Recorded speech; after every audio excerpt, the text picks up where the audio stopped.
Pam Towser. I'm with Keith Rudolph. We are at McKay Nursery. We're talking about wintertime landscaping because we want to have interest in our yard all year round. That's right. It's a long winter, and it's nice to have something to look at when you're looking out that window. So if you incorporate grasses like you see around us, the Carl Forster reed grass,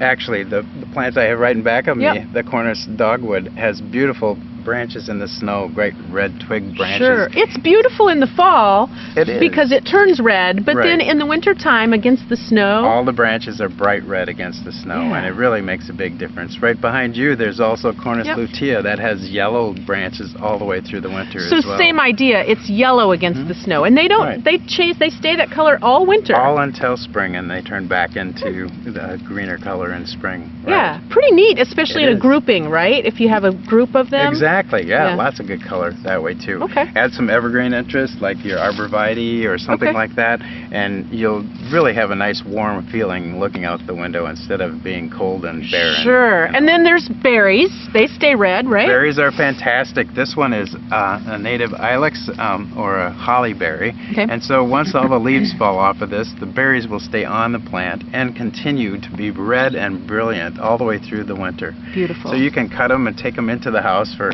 decoration and at Christmas time, or you can put it into a pot like we have in front of me, and incorporate some evergreens and even some dogwood twigs and have something interest at your front door. And there's other plants like sedum. Sedum stays quite a while in the winter until you get a really heavy snow, It does, there's nothing more beautiful than a snow-capped sedum, and the color, the contrast is so good, and it's really nice looking and interesting. It's great for the birds too, little seeds that they love to go and rattle off the tops and then eat them off the top of the snow. Rebecca is another thing too, black-eyed Susan is another good one for that too as well. So if you incorporate all of that into your landscape in the first place, then you won't be missing interest in evergreens and all that kind of good stuff. What about the pots? So we don't have to put them all away, right? Correct. Keep one up next to the door. Everybody has one pot full of flowers or whatever, and then they die out early in the fall after the first couple frosts. So if you have different plants around your house, this one is arborvitae, dark green or Techne arborvitae, just cut out the flowers, cut the branches off, stick it in the pot, and this will really literally last through the rest of the winter for you.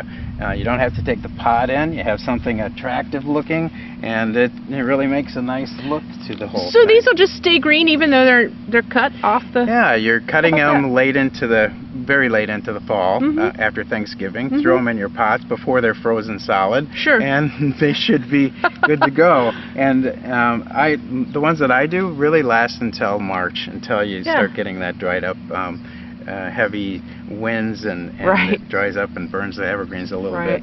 But if you add a little bit of the red twig dogwood in there, it'll just stay really nice too as well.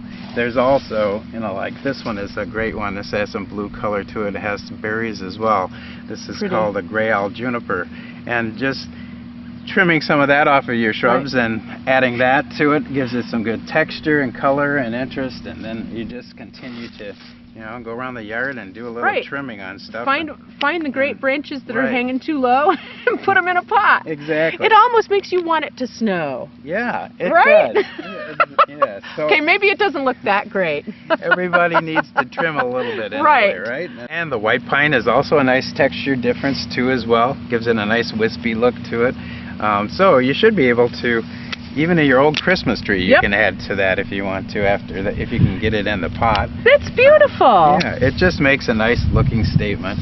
Then if you have an ilex bush, you could throw some ilex berries in there too. All sorts of things. Again, you could put in some of the yellow or the red twig dogwood in there, and it'll look nice all the rest of the season. So for more information, we can check out your website. Right, just go to mckaynursery.com and check out our catalog and website for all the information you want. Thank you. You're welcome. Thank you.